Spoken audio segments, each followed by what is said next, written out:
Hello friends, good evening. Myself Rahul from Lucknow. Welcome to my YouTube channel. कैसे हैं आप सभी लोग? सो दोस्तों, आप अगर मेरे चैनल पे नए हैं तो चैनल को सब्सक्राइब कर लें, रेड बटन दबा के नोटिफिकेशन ऑन कर लें, ताकि जो भी वीडियो मैं अपडेट करूं उसका नोटिफिकेशन आपको हर दिन मिल सके। सो दोस्तों, मेरे पास एक कॉल आ रही थी पंजाब से कि सर चढ़ाई पे कार मेरी बार बार बंद हो जाती है।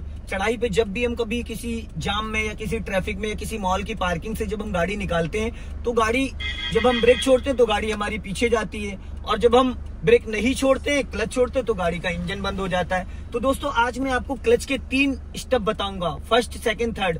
कार आपकी बिना एक्सीलेटर ऊंची से ऊंची चढ़ाई चढ़ जाएगी। बस आप इस चीज को फॉलो कर लीजिएगा। तो चैनल पे अगर नए हैं तो चैनल को सब्सक्राइब कर ले। लर्निंग टू ड्राइव के नाम से यूट्यूब पे मेरा चैनल है, फर्स्ट चैनल। सेकंड चैनल है मेरा कार नॉलेज बाय राहुल के नाम से। लर्निंग टू ड्राइव के नाम से मेरा यूट्यूब उस पे फेसबुक पे है। लर्निंग टू ड्राइव के नाम से मेरा इंस्टाग्राम पे है। तो मेरे पास जो कार है ये टोयोटा फॉर्च्यूनर है, डीजल गाड़ी है, 3000 का इसका इंजन है सीसी का, और इसकी लंबाई 16 फीट समथिंग है। अभी हम खड़े हैं फ्लाईओवर पे। तो फ्लाईओवर पे मैं खड़ा हूं तो यहाँ पे गाड़ी मेरी न्यूट्रल है, पर मैंने ब्रेक लगा रखा है। अगर मैं ब्रेक छोड़ूंगा तो देखो गाड़ी मेरी पीछे जा रही पीछे। अब मैंने ब्रेक लगा लिया, क्योंकि कभी भी आप डाउन हिल में या अप हिल पे खड़े होते हो तो गाड़ी अगर आपकी न्यूट्रल है तो, नहीं न्यूट्रल है तो, अगर गियर में भी अगर आप हो तो क्लच दबा के ब्रेक लेके रखोगे, और अगर न्यूट्रल है तो क्लच मैंने नहीं दबाया, ब्रेक लगाया। अब मैं आपको बताता हूँ कि इस फ्लाईओवर पे मैं यहाँ से आपको लगभग जहां तक आपको गाड़ियां दिख रही है, मैं कम से कम 10 बार गाड़ी को स्टॉप करूंगा, फिर बढ़ाऊंगा, स्टॉप करूंगा, फिर बढ़ाऊंगा, दोनों चीज करूंगा, और गाड़ी आपकी एकदम स्मूथ जाएगी यहाँ पे। अब हमें करना क्या है, मैंने पूरा फुल क्लच दबाया और ये डाला फर्स्ट गियर। फर्स्ट गियर डाल दिया। फर्स्ट गियर सबसे पावरफुल गियर होता है, एक फर्स्ट गियर, एक बैक गियर। अब मैंने क्या करना है, राइट वाला पैर मेरा ब्रेक पे है। ब्रेक तब तक आपको रिलीज नहीं करना है दोस्तों जब तक कि आपकी कार का इंजन और गियर दोनों एक्टिव ना हो जाए। अब मैंने ब्रेक दबा रखा है। धीरे धीरे धीरे धीरे ये हमें कैसे पता चलेगा कि गाड़ी का इंजन एक्टिव हो गया? आप इंजन के साउंड को फोकस करिएगा। अब देखिए, ये जो मेरा पैर है ये मैंने यहां पे रख लिया। इस पैर का कोई रोल नहीं है, सिर्फ मैं आपको क्लच से पूरी गाड़ी कंट्रोल करके दिखाऊंगा। यहाँ पे हैंड ब्रेक भी ऑफ है। अब मैंने देखो धीरे धीरे क्लच रिलीज किया, गाड़ी मेरी गियर में एक्टिव हो गई, क्योंकि मैंने 20 से 30% क्लच छोड़ा। मैंने ये पूरा क्लच दबाया, गाड़ी मेरी रुक गई। अब मैंने हल्का सा क्लच और छोड़ा। अब ये जो क्लच है ये ब्रेक का काम कर रहा है, क्योंकि अभी मैंने क्लच को 20% रिलीज कर रखा है। तो गाड़ी है चढ़ाई पे, तो ना गाड़ी आगे जा रही है ना गाड़ी पीछे जा रही है, क्योंकि 20% जो क्लच है वो गियर में को एक्टिव कर दिया, उसने गियर को एक्टिव कर दिया। अब अगर मैं क्लच दबाता हूं तो गाड़ी मेरी पीछे जाती है, और अगर क्लच को मैं रिलीज करता हूं तो गाड़ी मेरी आगे जाती है। तो अब मुझे गाड़ी को लेके जाना है आगे, तो मुझे क्या करना है, मैंने 20% क्लच छोड़ा, ये देखो गाड़ी का गियर वापस एक्टिव हो गया, गाड़ी मेरी धीरे धीरे वापस मूव करने लगी। क्लच 1 2 3 4 5 मन में काउंटिंग कर लो, 1 2 3 4 5, ठीक है। गाड़ी मेरी बढ़ गई, मैंने फिर पूरा क्लच दबाया। गाड़ी जैसे रुकेगी मैं 20% क्लच छोड़ दूंगा। ये देखो मैंने फिर 20% क्लच छोड़ दिया। तो ये देखो मेरा ये पैर यहाँ पे, मैं सिर्फ लेफ्ट पैर से ही पूरी गाड़ी कंट्रोल करके दिखा रहा हूँ, कोई हैंड ब्रेक नहीं लगा रखा। देखो हैंड ब्रेक ऑफ है। फिर मैंने धीरे से क्लच को रिलीज किया, गाड़ी मेरी फिर गियर में एक्टिव हो गई। ना मैं कोई एक्सीलेटर दे रहा हूं, ना मैं कोई ब्रेक ले रहा हूं। फिर मेरी गाड़ी थोड़ी बढ़ी, सिर्फ मैंने 20% क्लच छोड़ा, ओनली 20%। फिर मैंने पूरा क्लच दबाया, गाड़ी जैसे रुकने वाली थी मैंने फिर 20% क्लच छोड़ दिया। तो जो मेरी गाड़ी का इंजन है वो अभी एक्टिव है, पूरी तरीके से इंजन फ्री नहीं है। इंजन फ्री तब होता है जब मैं पूरा क्लच दबा लूंगा, बट मैंने पूरा क्लच दबाया था रोकने के लिए। जैसे मेरी गाड़ी रुक गई, अब मुझे लगा कि अगर मैं क्लच नहीं छोड़ूंगा तो गाड़ी मेरी पीछे जाएगी, तो मैंने धीरे से 10 से 15% क्लच छोड़ा, गाड़ी मेरी रुक गई। तो यहाँ पे सबसे पहली चीज मैं आपको सिखा रहा था कि बिना ब्रेक के भी कार को रोका जा सकता है, ओनली क्लच से, इंजन ब्रेकिंग से। इंजन ब्रेकिंग जो होती है उससे गाड़ी को रोका जा सकता है। तो दोस्तों ये पहला स्टेप था, हाफ क्लच पे कार को रोक रोक कर आप चला सकते, कोई ब्रेक की कोई एक्सीलेटर की जरूरत नहीं है। ठीक है दोस्तों, अब मैं कर लेता हूँ इस पैर को नीचे। अब मैंने पूरा क्लच दबाया और यहाँ पे ब्रेक ले लिया, ठीक है। अब मैं आपको बताता हूँ कि जैसे बहुत ज्यादा चढ़ाई है, बहुत ज्यादा हिली एरिया पे हो, गाड़ी में काफी लोग बैठे, तो वहां क्या करना है आपको, देखिए आपने धीरे धीरे क्लच को रिलीज किया। धीरे धीरे जब क्लच आप रिलीज करोगे तो गाड़ी आपकी गियर में एक्टिव हो गई। अब मुझे क्या करना है, हल्का सा एक्सीलेटर लेके और धीरे से गाड़ी बढ़ा लेना है। उठ गई, पूरा क्लच देन ब्रेक, फिर मैंने पूरा क्लच ले लिया देन ब्रेक ले लिया, फिर 20, जैसे ही गाड़ी मेरी गियर में एक्टिव होगी फट ब्रेक से एक्सीलेटर पे पैर ले गया 1 सेकंड के अंदर, और हल्का से एक्सीलेटर लेके 10% एक्सीलेटर लेने के बाद आप 10% क्लच को और रिलीज कर दो, गाड़ी आपकी गियर में, अगर बहुत हिली एरिया है, ये देखिए, फिर मैंने हल्का एक्सीलेटर ले लिया, फिर गाड़ी चढ़ गई, फिर पूरा क्लच दबाया, ब्रेक ले लिया। ये होता है एक्सीलेटर के साथ कार को मूव करना हाफ क्लच पे। अब कुछ लोगों के माइंड में क्वेश्चन आता है कि सर हाफ क्लच पे आप एक्सीलेटर दोगे तो क्लच प्लेटें खराब होगी। तो दोस्तों हल्का फुल्का accelerator first gear, reverse gear में, सेकंड गियर में यूज किया जा सकता है हाफ क्लच पे, उससे क्लच प्लेटें खराब नहीं होती। अगर आप क्लच दबाए दबाए ज्यादा एक्सीलेटर देते हो तो क्लच प्लेटें खराब होती है। अब देखो मैंने फिर क्लच को रिलीज किया, गाड़ी गियर में एक्टिव हुई, फट हल्का सा एक्सीलेटर ले लिया, गाड़ी मेरी फिर बढ़ गई। तो दोस्तों ये था सेकंड स्टेप क्लच का। पहला था without accelerator without brake, second वाला जो था वो हाफ क्लच पे हल्का एक्सीलेटर के साथ।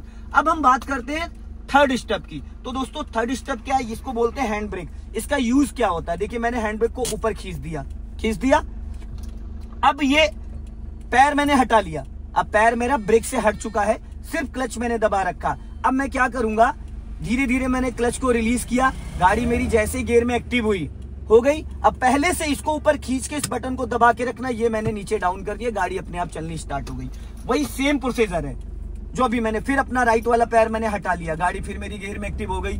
अब मैंने फिर पूरा क्लच दबाया फुल, अब गाड़ी पीछे जाने से पहले मैंने हैंड ब्रेक लगा दिया, हैंड ब्रेक लग गया, हैंड ब्रेक का सिंबल आ रहा है। फिर मैंने धीरे धीरे क्लच को रिलीज किया, ये थर्ड स्टेप है। गाड़ी गियर में एक्टिव हो गई, हैंड ब्रेक को मैंने डाउन कर दिया, गाड़ी मेरी फिर चलनी स्टार्ट हो गई। अब यहाँ पे मैं हैंड ब्रेक यूज कर रहा हूँ, फिर मैंने पूरा क्लच दबाया, ये देखो गाड़ी फिर मेरी रुक गई। पीछे जाने से पहले मैंने हैंड ब्रेक खींच दिया। गाड़ी पीछे की तरफ मूवमेंट नहीं करनी चाहिए क्योंकि ढलान बहुत ज्यादा है। अगर गाड़ी एक बार पीछे चली जाने लगी तो आप अगर हैंड ब्रेक नहीं लगाओगे तो गाड़ी स्लिप मार जाएगी। फिर मैंने धीरे धीरे क्लच को रिलीज किया, ये देखो इंजन एक्टिव हो गया। फिर मैंने हैंड ब्रेक, और हैंड ब्रेक देखो, हैंड ब्रेक लगाते वक्त एक चीज ध्यान रखिएगा आप, हैंड ब्रेक लगाते वक्त आपको क्या करना है दोस्तों, ये देखो, ये हैंड ब्रेक लगाते वक्त इस स्विच को नहीं दबाना, इसको सिर्फ ऐसे करना है, ऐसे, ठीक। और हटाते वक्त आपको क्या करना है, हटाते वक्त देखो, अगर नॉर्मल क्या होता है क्लच का और ब्रेक और हैंड ब्रेक का मैचिंग नहीं हो पाता है, तीनों की ट्यूनिंग सेट करनी होती है। तो अब होता है क्या कि जैसे गाड़ी अभी गियर में एक्टिव, तो हम क्या करेंगे, पहले से इसको ऊपर खींच के और इस बटन को दबा के रख लूंगा। मैंने स्विच अनलॉक कर दिया, बस अब मुझे इसको डाउन करना है। अब मैंने धीरे धीरे क्लच छोड़ा, गाड़ी देखो गियर में एक्टिव हो गई। अब मैंने हैंड ब्रेक डाउन कर दिया, गाड़ी वापस चली गई। दिक्कत पता है कहां पे आती है दोस्तों, दिक्कत यहां पे आती है कि जैसे कि मैंने ये हैंड ब्रेक, जब मैंने क्लच को छोड़ दिया 20 से 30%, अब ये देखो गाड़ी अभी देखना, गाड़ी गियर में एक्टिव हो गई। अब मैं इसको नीचे गिरा रहा हूं, और पैर मेरा धीरे धीरे ऊपर, क्योंकि क्लच के अंदर क्लच प्लेटें, प्रेशर प्लेटें और क्लच रिलीज बेयरिंग 3 चीजें होती है। तो जो प्रेशर प्लेटों का काम होता है पैडल को ऊपर वापस भेजना, क्लच प्लेटें जो होती हैं वो आपकी स्पीड को मेंटेन करती हैं, और क्लच रिलीज बेयरिंग जो होता है वो उसका अलग वर्क होता है। तो हमें क्या करना है, जब हैंड ब्रेक का प्रयोग करते हैं तो पहले से क्लच को रिलीज करने से पहले से ही हम हैंड ब्रेक ऊपर उठा के बटन को अनलॉक कर लें। हैंड ब्रेक डाउन नहीं करना है, ताकि जब हमारी गाड़ी गियर में पूरी तरीके से एक्टिव हो, फट हम हैंड ब्रेक को 1 सेकंड में नीचे कर देंगे। तो दोस्तों देखो, गाड़ी अब मेरी वहां से यहां तक प्रॉपर चल के आ गई। मैंने आपको सारी चीजें स्टेप बाय स्टेप बता दी है। First gear half clutch without accelerator without brake, first gear clutch के साथ एक्सीलेटर लेके गाड़ी को कैसे, जब बहुत ज्यादा चढ़ाई होती है, वैसे तो ये 3000 सीसी का इंजन है तो इसमें एक्सीलेटर की तो कोई जरूरत ही नहीं, ये तो समझ लो घोड़ा है, ये कहीं भी कुदा दो इसको कहीं भी चढ़ जाएगी, 4x4 है। पर आपकी जानकारी के लिए मैंने ये चीजें बताई हैं। तो हाफ क्लच पे आप हल्का सा एक्सीलेटर भी ले सकते हो, जिससे आपकी कार की क्लच प्लेटें नहीं खराब होंगी। क्लच प्लेटें खराब होने का कारण सिर्फ यही होता है कि देखो, अब जैसे मैंने ये क्लच दबाया, फर्स्ट गियर डाला, अब क्लच कब खराब होता है, देखो मैंने क्लच छोड़ा नहीं है, क्लच नहीं छोड़ा है और मैं एक्सीलेटर दे रहा हूं, ये देखो साउंड देखो, अब मैं क्लच नहीं छोड़ रहा हूं और ते एक्सीलेटर दबाए पड़ा हूं। अब उसके बाद मैंने क्लच छोड़ा। तो कुछ लोग मैंने देखा है चढ़ाई उड़ाई पे क्या करते हैं, वो क्लच नहीं छोड़ते हैं और एक्सीलेटर ये इतना दे देते हैं ऐसे ऐसे। तो क्या होगा, अब जब उनको क्लच रिलीज करना था तब उन्होंने क्लच नहीं रिलीज किया, जब उन्होंने क्लच रिलीज किया तब उन्होंने एक्सीलेटर नहीं दिया, तो दोनों का मैचिंग नहीं हो पाता है। जब आप क्लच को रिलीज कर रहे हो, गाड़ी गियर में एक्टिव हो रही, उस टाइम आपको एक्सीलेटर देना है, और जब आप एक्सीलेटर दे रहे हो उस टाइम आपको क्लच वापस नहीं दबाना है। क्योंकि जो विगनर होते हैं वो क्या करते हैं, जब गाड़ी का साउंड बहुत ज्यादा हो जाता है तो वापस क्लच दबा लेते हैं, वो डर जाते हैं, पैनिक हो जाते हैं। फिर जब आप पूरा क्लच वापस दबा लोगे तो गाड़ी आगे न जाके ऐसे गाड़ी पीछे जाने लगती है। तो जब पीछे जाने लगेगी तो पीछे वाला हॉर्न पे हॉर्न देने लगता है ऐसे करके, तो जो विगनर होता है वो पैनिक हो जाता है। तो सिंपल सा तरीका है दोस्तों, फर्स्ट गियर में सबसे पहले आपको सीखना है कि कार आपकी गियर में एक्टिव कैसे होती है, कितना क्लच। हर गाड़ी का दोस्त क्लच किसी का 20% पे गाड़ी गियर में एक्टिव होती है, किसी का 50%, किसी का 80%, किसी का 90%। हर गाड़ी का जो क्लच होता है वो अलग होता है। सेम फॉर्च्यूनर में चलाऊंगा तो हो सकता है उसका क्लच, अभी जैसे देखो गाड़ी मेरी न्यूट्रल है, मैंने फर्स्ट गियर डाला और इसको कर दिया फर्स्ट गियर में। अब देखो मैंने धीरे, मुझे कैसे पता चलेगा कि इस गाड़ी का क्लच कितनी परसेंटेज पे एक्टिव होता है। जब फर्स्ट टाइम मैं कार चला रहा हूँ, मैंने ब्रेक लगा रखा, मैंने धीरे धीरे क्लच छोड़ा, मन में काउंटिंग कर रहा हूँ 1 2 3 4 5, गाड़ी का गियर एक्टिव हो चुका है। ये देखो मैंने ब्रेक से पैर हटाया, गाड़ी धीरे धीरे धीरे, अब 5 के बाद मुझे 6 नहीं करना है और 5 के बाद मुझे 4 भी नहीं करना है, मेरे काउंटिंग के साथ साथ मेरा क्लच जाएगा, चाहे जितनी ऊंची चढ़ाई होगी। अब मैंने देखो एकदम 1 2 3, ज्यादातर लोग क्या करते हैं 1 के बाद 10, 10 के बाद 50 झटके से क्लच छोड़ देते हैं, जिसकी वजह से गाड़ी में जो गियर है वो पूरी तरीके से क्लच उसको मैनेज नहीं कर पाता है, जिसकी वजह से कार का इंजन बुझ जाता है झटके से। तो जब दोस्त आपकी कार का इंजन बुझ जाएगा तो क्या होगा, गाड़ी रुक जाएगी। अब जैसे ही आप वहां से ब्रेक को छोड़ोगे गाड़ी पीछे जाएगी, क्लच छोड़ोगे ब्रेक नहीं छोड़ोगे तो इंजन बंद हो जाएगा। आपको जैसे ही गाड़ी आपकी गियर में एक्टिव होती है, जैसे ही गाड़ी गियर में एक्टिव होती है, ब्रेक को आपको प्रॉपरली रिलीज कर देना है और क्लच थोड़ा सा एक्स्ट्रा, जिससे कि गाड़ी और आगे की तरफ खींचने लगे। ये चीज कैसे पता चलती, मैं प्लेन रोड पे भी करके आपको दिखा सकता हूँ। जैसे मैंने गाड़ी यहाँ रोकी, पूरा क्लच ले लिया, गाड़ी रुक गई। अब इसकी अगर प्रैक्टिस करनी, जरूरी नहीं कि स्लोपिंग हो, मैंने पूरा क्लच लिया, ब्रेक दबा लिया, अब ये देखो मैंने क्लच को रिलीज किया।